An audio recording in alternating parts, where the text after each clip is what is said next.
大家好，今次同大家分享荃灣食買玩讓元氣 level up 嘅行程。我哋先去食米芝蓮台式美食，由荃灣地鐵站 C 出口轉入西角樓花園，往路德圍方向行。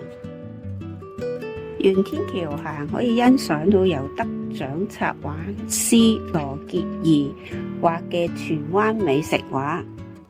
天橋畫每一幅結合咗荃灣地標美食，畫得好生動逼真，睇見都覺得好滋味，流口水啊！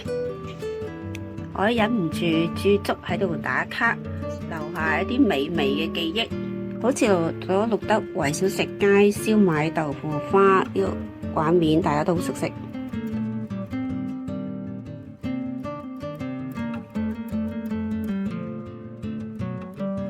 打完卡，我哋沿住天橋落電梯行過恒生銀行，就會見到台菜滷肉飯。由2024年起3年都獲米芝蓮推介美食。招牌菜係鹽酥雞同埋滷肉飯，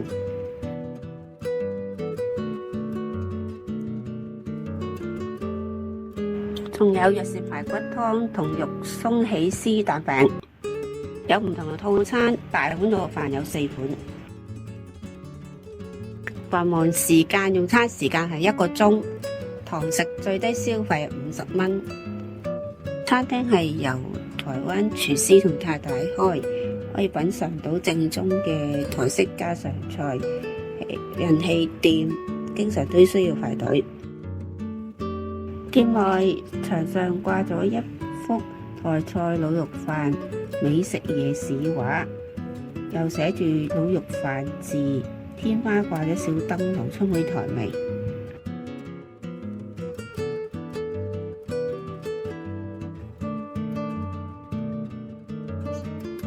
我哋叫咗3款推介美食：台味滷肉飯、鹽酥雞同大紅袍仙草奶茶。滷肉飯個調味咧適中，唔肥，食落好順口。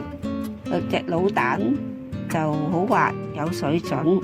酸菜咧就偏辣嘅，唔食辣嘅朋友咧就要留意啦。鹽酥雞皮脆肉嫩，好好食。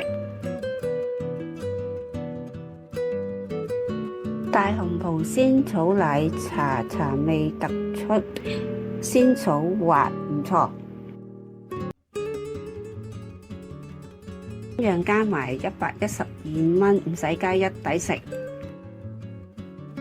跟住我哋行返上天橋往荃灣大會堂方向行，可以欣賞到第2段美食畫。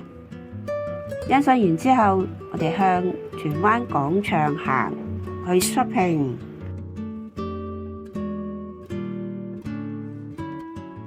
荃灣廣場5樓文具樓咧就擺放咗都精美嘅文具，包括有日本懶人貓貓之助貼紙啦、Dusty 層層一啲療癒心靈嘅文具，全部都傳送咗啲溫暖啊、自我關懷嘅信息。